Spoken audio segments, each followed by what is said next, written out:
तो शुरू करते हैं आज का। ये आपका आज संडे का न्यूज है। और संडे को ज्यादातर साइंस एंड टेक की न्यूज रहती है। तो पहले देखते हैं ये wetland nature tourism gets fillip. देखिए क्या बात की गई। यहाँ पे रामसर साइट के बारे में बात की गई है। रामसर साइट या इसी को क्या बोलते हैं, wetlands.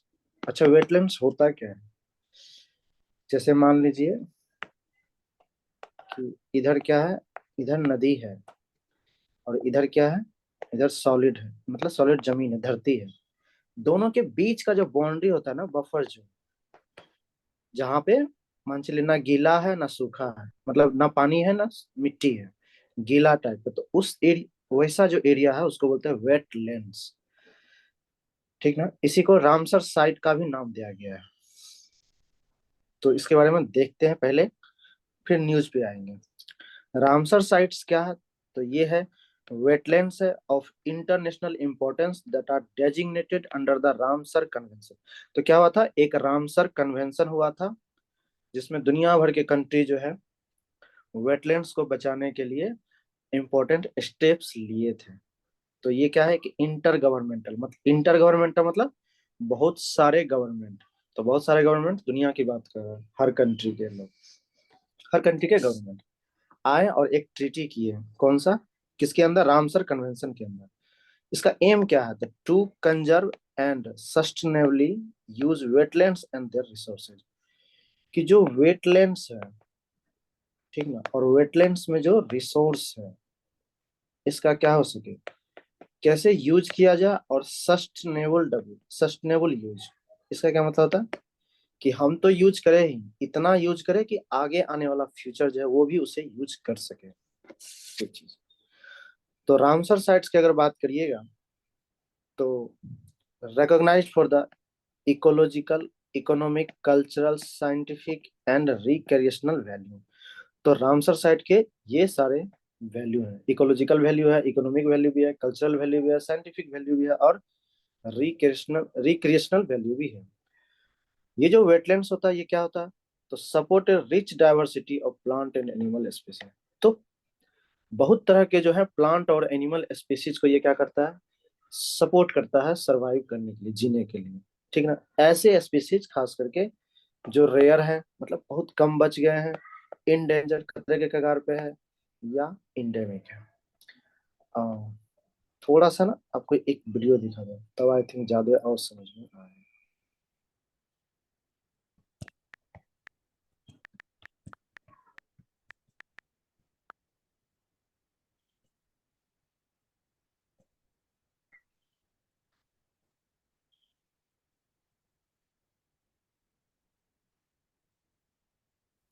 controlling the environment and the associated plant and animal life ecosystem relation, and Sur Sarovar in Agra were added to the list of recognized Ramsar sites. Chilika Lake in Odisha, Sambar Lake in Rajasthan, Wular Lake in Jammu and Kashmir, Ashtamudi Code is a register of wetland sites on the list of wetlands of international importance where changes in ecological character have occurred, are occurring, or are likely to occur as a result। तो मोटा मोटी समझ में आ गया होगा कि wetlands है क्या। जो नए होंगे, पहली बार देखे होंगे, उनको ज्यादा अच्छा समझ में, मतलब उनके लिए ठीक लग रहा है। चलिए अब देखिए वेटलैंड जो है क्या प्रोवाइड करता है। तो कुछ इसेंशियल सर्विसेज प्रोवाइड करता है हमें, जैसे वाटर प्यूरिफिकेशन। वो जो वेटलैंड वाला एरिया था ना, ये वाटर को प्यूरिफाई करता है। और क्या करता है, फ्लड को कंट्रोल करता है ये वेटलैंड्स। क्लाइमेट को रेगुलेट करता है। लोगों के लिवलीहुड के लिए क्या करता है, अपॉर्चुनिटीज देता है। मतलब वहाँ के जो आसपास के लोग हैं, वहाँ पे क्या जीवन जीने का जो है, मतलब जीवन यापन उनका वहीं से होता है। अगर इंडिया की बात करेंगे तो इंडिया भी जो है रामसर कन्वेंशन के पार्टनर है। और इंडिया ने कब ज्वाइन किया था इसको? 1982 में। और अभी जो है वेटलैंड्स कितना है ये याद रखना, 75 वेटलैंड्स है इंडिया में। कितने एरिया को कवर करता है? देखिए 13,26,000, इतने एरिया को कवर करता है वेटलैंड्स इंडिया में। These wetlands represent a variety of ecosystem such as lakes, rivers, and marshes, mangroves, coral reefs and estuaries. तो ये बहुत सारे इकोनॉमी को रिप्रेजेंट करता है वेटलैंड्स। जैसे बहुत सारे लेक है, वहाँ पे रिवर है, मार्सेज है मतलब कीचड़ वाला इलाका, मैनग्रोव एरिया है, कोरल रीफ्स है, एस्चुरीज है मतलब समुद्री तट, ये सब चीजें है। वेटलैंड मतलब रिप्रेजेंट करता है इन सारे चीजों को। कितने स्टेट में फैला है, तो 23 स्टेट्स एंड यूनियन टेरिटरीज में फैला हुआ है रामसर साइट्स। और सबसे ज्यादा किसके पास रामसर साइट है? तमिलनाडु के पास। सबसे बड़ा कहाँ पे है? वेस्ट बंगाल में, सुंदरबन। ठीक ना, थोड़ा सा ये डेटा याद रख लीजिएगा, मैं मिस कर गया लिखने में। अच्छा, फिर कहता है Ramsar sites in India are valuable for their biodiversity conservation and human wellbeing. तो हमारे इंडिया में जो रामसर साइट्स है वो क्या है? बायोडायवर्सिटी कंजर्वेशन के लिए इम्पोर्टेंट है और ह्यूमन के लिए भी इम्पोर्टेंट है। इसमें क्या है, बहुत सारे माइग्रेटरी बर्ड्स रहते हैं और बहुत सारे रेसिडेंशियल बर्ड्स भी रहते हैं। तो रेसिडेंशियल बर्ड्स मतलब जो हमारा इंडिया का बर्ड्स है, जो इंडिया में है। माइग्रेटरी मतलब जो दूसरे कंट्री से आते हैं यहाँ। उसके बाद बहुत सारे फिश हैं, बहुत सारे रेप्टाइल्स, एम्फीबियंस मतलब फ्रॉग टाइप, बहुत सारे मेमल्स और इनवर्टिब्रेट्स। तो वो इतने तरह के जानवर जो है वेटलैंड्स में रहते हैं। अच्छा, इनवर्टिब्रेट्स क्या होता है? जैसे हम लोग हैं क्या है, वर्टिब्रेट्स हैं। क्या मतलब होता है कि हम लोग के पीठ के पीछे क्या है? रीढ़ की हड्डी है ना। तो इनवर्टिब्रेट्स में रीढ़ की हड्डी नहीं होता, तो ये लचीला होता है, जैसे मोलस्क, घोंघा जिसको बोलते हैं। अब देखिए न्यूज में क्या बात कही गई। तो न्यूज में 16 रामसर साइट को आइडेंटिफाई किया गया, इसको टूरिज्म के लिए प्रमोट किया जाएगा। तो इस 16 रामसर साइट में 5 को जो है पायलट प्रोजेक्ट के अंदर लिया गया है, ये न्यूज में है। तो यहाँ पे क्या किया जाएगा, टूरिज्म के लिए प्रमोट किया जाएगा। कैसे यहाँ पे टूरिज्म हो ज्यादा से ज्यादा, ताकि अर्निंग सोर्स हो, इकोनॉमी डेवलपमेंट हो इंडिया का। तो ये जो 5 को जो सिलेक्ट किया गया है 16 में से, कौन कौन है? तो ये नाम आपको याद रखना है, लोकेशन। ये तो मैंने आपको समझा वेटलैंड्स क्या होता है। जो न्यूज में है, तो रिसेंटली न्यूज में है रामसर साइट्स ये, तो आपको याद रखना है। 75 रामसर साइट्स याद नहीं रखना है। तो सुल्तानपुर नेशनल पार्क ये है हरियाणा में। फिर उसके बाद भीतर कनिका है, भीतर कनिका मैनग्रोव्स ये है आपका ओडिशा में। चिलिका लेक ओडिशा। फिर सिरपुर मध्य प्रदेश और यशवंत सागर मध्य प्रदेश। ये 5 जो है पायलट प्रोजेक्ट के अंदर है, इनको टूरिज्म के लिए प्रमोट किया जाएगा। ठीक है, चलिए आगे देखते हैं, किसी को दिक्कत हो तो पूछ सकते हैं। नेक्स्ट न्यूज देखिए, एक थेरेपेटिक एंटीबॉडी में इनहेंस स्नेक वेनम टैक्सोसिटी, टॉक्सिसिटी। इसमें क्या बात की गई है कि जो थेरेपेटिक एंटीबॉडी यूज करते हैं किस चीज के लिए? तो जैसे मान लीजिए स्नेक बाइट किया या स्पाइडर बाइट किया, तो जब बाइट करता है तो क्या दिया जाता है? Anti Venom. एंटी वेनोम मतलब कि जो स्नेक बाइट करता है तो वो क्या करता है? वेनम। वेनम मतलब होता है विष। तो ये हमारे बॉडी में छोड़ता है। तो इस विष को खत्म करने के लिए क्या डॉक्टर यूज करता है? Anti venom. तो ये जो एंटी वेनम यूज करता है, तो एक मतलब लैब टेस्ट किया गया तो उसमें देखा गया है क्या कि हो सकता है इसका उल्टा असर हो जाए। मतलब एंटी वेनम बॉडी में डालने के बाद और ज्यादा बॉडी को अफेक्ट कर सकता है, ऐसा आया है न्यूज में। ठीक ना, ये पत्रिका में छपा है ये बात, जर्नल नेचर कम्युनिकेशन। अब और इसमें आएंगे अपडेट तो फिर मैं बताऊंगा। थोड़ा सा ना समझते हैं वेनम क्या होता है, ठीक है ना, समझते हैं इसको। देखिए वेनम क्या होता है? वेनम क्या है? Poisonous secretion of an animal. किसी जानवर के द्वारा जो जहर सिक्रेट होता है, पॉइजन, उसको बोलते हैं वेनम। जैसे स्नेक, स्नेक हो गया, स्पाइडर हो गया, स्कॉर्पियन, फिश, फिश में भी होता है पॉइजन। तो खाने से पॉइजन नहीं होगा, उसमें देखिए किसी किसी में कांटे लगे रहते हैं, स्नेक में, सॉरी ये फिश में। तो ये क्या है? पॉइजन रिलीज करता है हमारे बॉडी में। तो इसको क्या कहते हैं? वेनम। मतलब इसको कहिए कि सांप काट लिया, वही समझिए। इसको क्या चीज के लिए यूज किया जाता है वेनम? जो मतलब ये सब है, स्नेक, स्पाइडर, स्कॉर्पियन, ये यूज करते हैं यूज टू किल और पैरालाइज प्रे और डिफेंड इटसेल्फ। तो जिस चीज को ये खाते हैं, जैसे स्नेक क्या करता है, और रेट को खाता है, तो रेट को जब खाता है तो रेट पे क्या करता है? पॉइजन डाला तो वो पैरालाइज हो गया पूरा बॉडी, फिर उसको खाता है। और किस चीज के लिए यूज करता है? डिफेंड इटसेल्फ, अपने आप को किसी और से बचाने के लिए। जैसे आप जाओ सांप को पकड़ो, सांप काट लेगा, तो ये क्या है?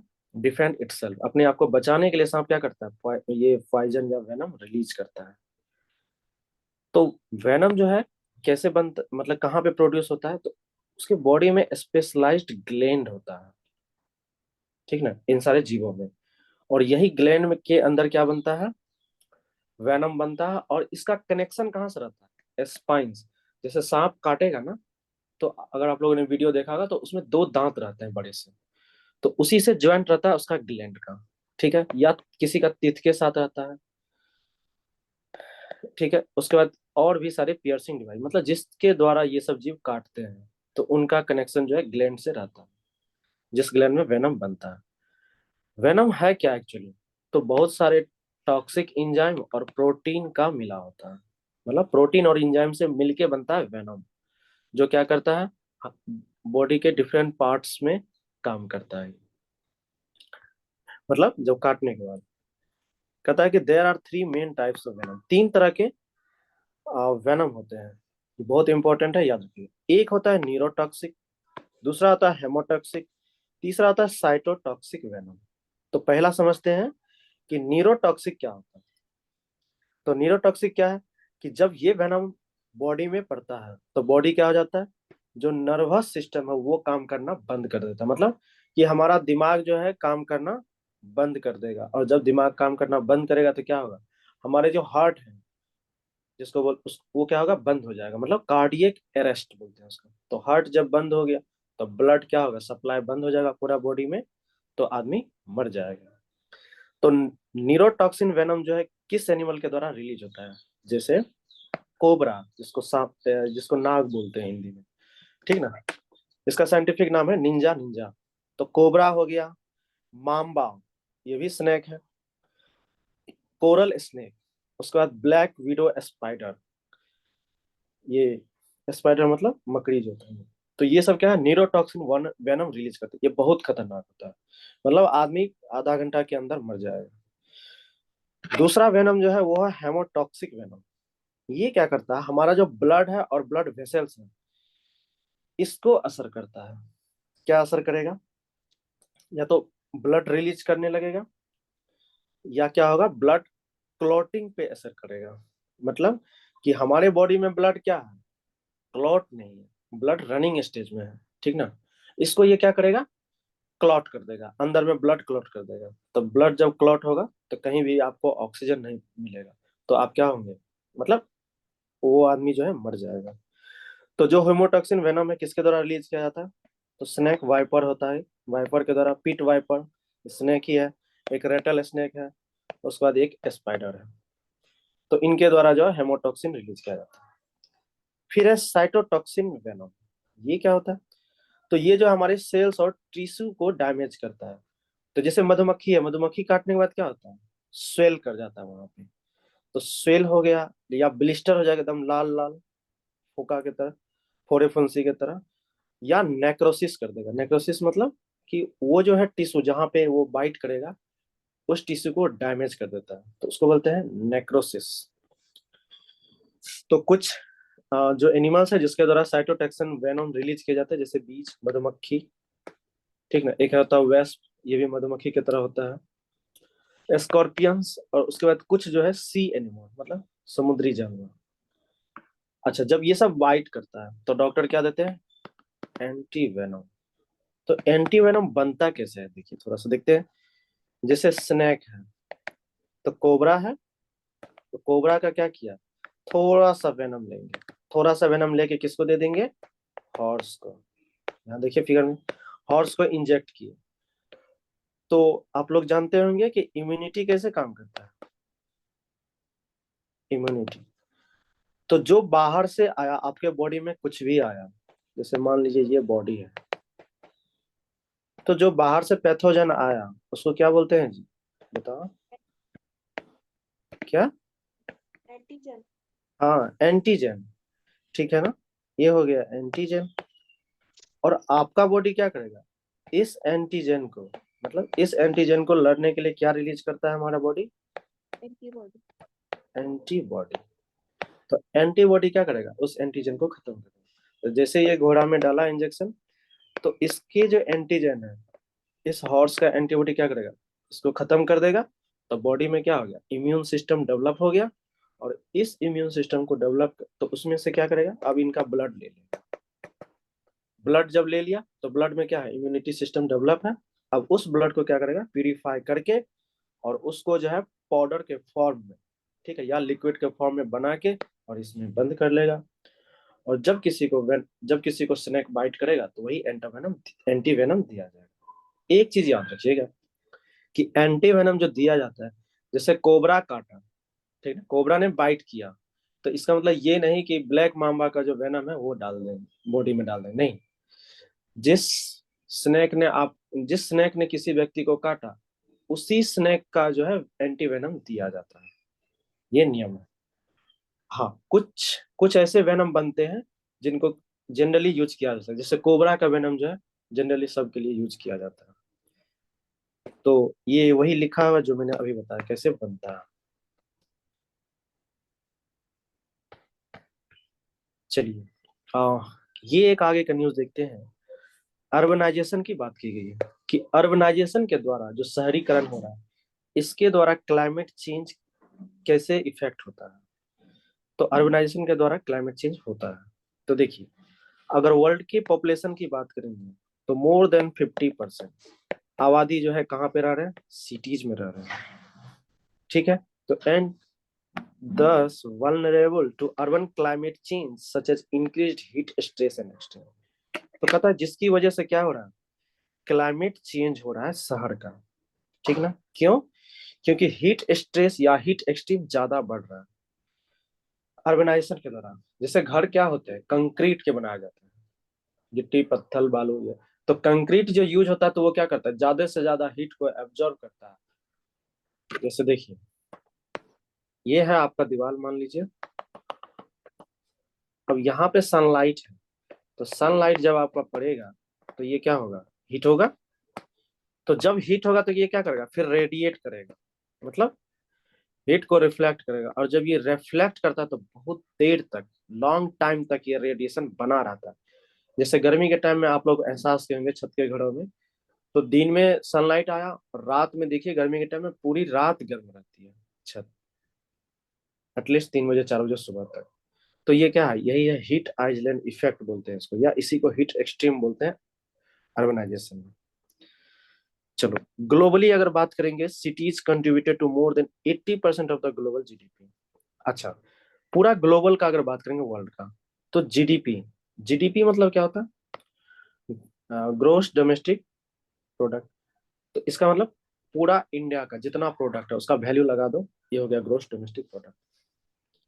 तो 80% जो है पूरे वर्ल्ड का जीडीपी, ठीक ना, ये किसके द्वारा हो रहा है, अर्बनाइजेशन के द्वारा, ठीक है। मतलब शहरीकरण के द्वारा ही इतना जीडीपी बढ़ा है। और 75% जो ग्रीन हाउस, या जिसको बोलते हो जो गैस पॉल्यूशन के लिए रिस्पॉन्सिबल है, ग्लोबल वार्मिंग के लिए, तो 75% भी रिस्पॉन्सिबल है। तो जीडीपी के लिए साथ साथ रिस्पॉन्सिबल किस चीज के लिए, ग्रीन हाउस के लिए भी रिस्पॉन्सिबल है। तो इसलिए कहता है कि ये दोनों चीज, कौन सा दोनों चीज, तो जीडीपी और 75% जो ग्रीन हाउस गैस रिलीज हो रहा है इन्वायरमेंट में, ये दोनों रिस्पॉन्सिबल है क्लाइमेट चेंज के लिए।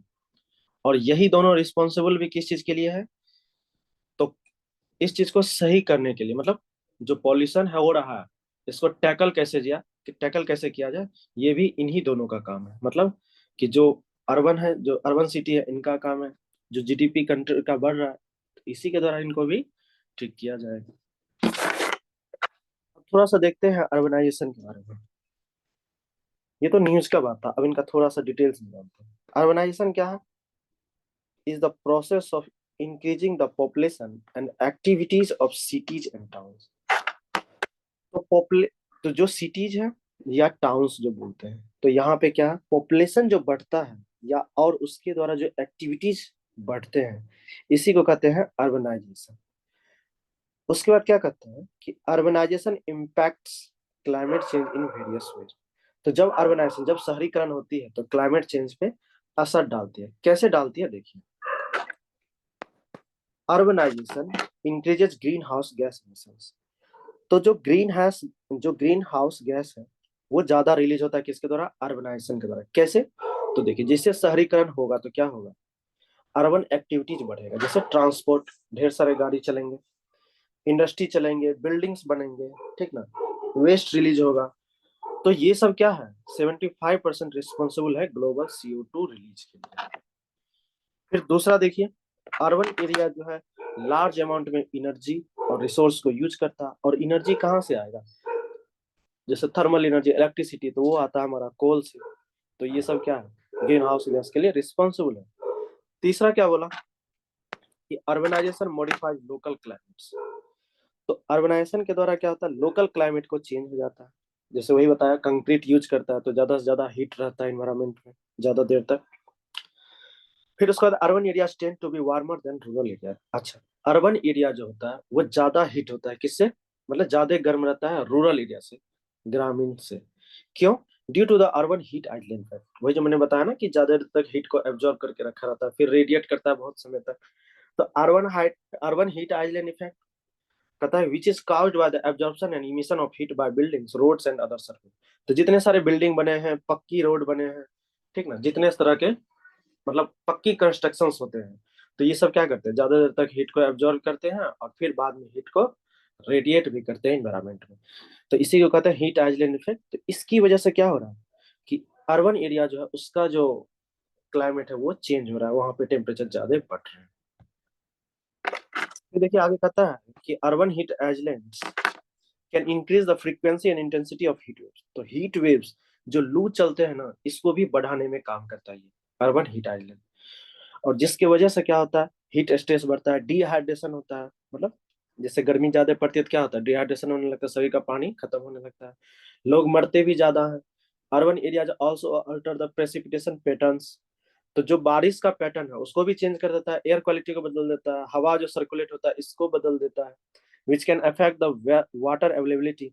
और पानी जो अवेलेबिलिटी है उसे भी अफेक्ट करता है। जैसे गर्मी के दिनों में क्या होता है, वाटर लेवल बहुत नीचे चले जाता है जमीन से, जमीन के जो अंदर पानी है पीने वाला वो बहुत नीचे चला जाता है लेवल। पॉल्यूशन लेवल क्या है, ये भी बढ़ जाता है। उसका जो वेंटिलेशन ऑफ द सिटी होता है, जो वेंटिलेशन होता है वो भी अफेक्ट करता है, ठीक है ना। फिर कहता है urbanization increases the vulnerability and exposure of urban populations and infrastructure to the impacts of climate change such as sea level rise, flooding, droughts, storms and landslide। देखिए अर्बनाइजेशन की वजह से सी लेवल क्या हो रहा है, राइज कर रहा है, फ्लडिंग आ रहे हैं, ड्राउट्स आ रहे हैं, स्टॉर्म्स आ रहे हैं, और लैंडस्लाइड भी आप लोग सुनते होंगे। तो लैंडस्लाइड गांव में कभी होता है, नहीं होता, किधर होता है, अर्बन एरियाज में, ठीक है ना। चलिए आगे देखते हैं, एक और है, urban areas too often located in coastal. तो जो कोस्टल एरिया होता है, समुद्री तट, वहां पे जो अर्बनाइजेशन किया जाता है तो वो क्या है, नेचुरल हेजार्ड्स होता है, वहां पे प्राकृतिक आपदा आते हैं, खास करके जो रिवर डेल्टा, माउंटेन स्लोप्स, ये सब जो जगह होता है, यहाँ पे अर्बनाइजेशन की वजह से क्या होता है, प्राकृतिक आपदा आते हैं। जैसे आप लोगों ने सुना होगा हिमाचल प्रदेश में। चलिए आगे, और एक न्यूज है, इसको देखिए थोड़ा सा। क्या लिखा है, serum protein changes code provide long Covid diagnosis. तो हमको जानना है सीरम के बारे में क्या होता है और थोड़ा सा प्लाज्मा के बारे में जानना है। तो सीरम क्या है, सीरम प्रोटीन के बारे में बात कर रहा है। तो serum protein is the term that describes the concentration of protein in the serum portion of the blood. तो ब्लड में क्या होता है, सीरम होता है। और सीरम जो है, सीरम में क्या है, प्रोटीन है, उसको बोलते हैं सीरम प्रोटीन। तो सीरम है क्या, तो देखिए, तो पूरा ब्लड ले लीजिए, ठीक है, पूरा ब्लड, और ब्लड में से क्या करिए, जैसे ब्लड है, जैसे कहीं कटिंग हुआ, ठीक है ना, तो ब्लड क्लॉट किया। तो जब ब्लड क्लॉट हो गया उसके बाद जो ब्लड का पार्ट्स बचता है, रिमेनिंग पार्ट्स आफ्टर क्लॉटिंग, इसको बोलते हैं सीरम, ठीक है ना, क्या बोलते हैं इसको, सीरम। और सीरम प्रोटीन जो है कितने तरह के प्रोटीन से मिलके बना होता है? 2 तरह का प्रोटीन, एक होता है एल्बुमिन, एक होता है ग्लोबुलिन। ठीक है, जब हम लोग बायोलॉजी पढ़ेंगे तो इसके डिटेल्स में जानेंगे। तो एल्बुमिन और ग्लोबुलिन, ग्लोब्यूलिन, तो ये दोनों प्रोटीन जो है मिलके सीरम प्रोटीन बनाते हैं। सीरम प्रोटीन टेस्ट क्यों किया जाता है? तो एक तरह का यह ब्लड टेस्ट है। इसमें यह देखा जाता है कि amount of protein in serum, कि प्रोटीन कितना है सीरम में। क्यों? तो it can help diagnose various condition that affect protein level such as liver and kidney disease, inflammation, malnutrition and cancer. जैसे कैंसर को टेस्ट करना है, लीवर की बीमारी को टेस्ट करना है, किडनी डिजीज को टेस्ट करना है, ठीक ना, कुपोषण को टेस्ट करना, तो ये क्या है? सीरम प्रोटीन के द्वारा ही टेस्ट होता है। ठीक है, तो ये देखिए ब्लड क्लॉट हो गया। जब ब्लड क्लॉट के बाद जो रिमेनिंग पार्ट है ब्लड का, वो क्या है? सीरम। सीरम अब हाँ, उसी के अंदर प्रोटीन है सीरम के अंदर, एल्बुमिन और ग्लोबुलिन। अब एक चीज समझते हैं, इस सीरम क्या होता है, प्लाज्मा क्या होता है। तो देखिए, जो ब्लड सेल है, तो ब्लड सेल है। तो ब्लड सेल में क्या होता है? आरबीसी। हाँ, एक सेकंड रुक जाइए।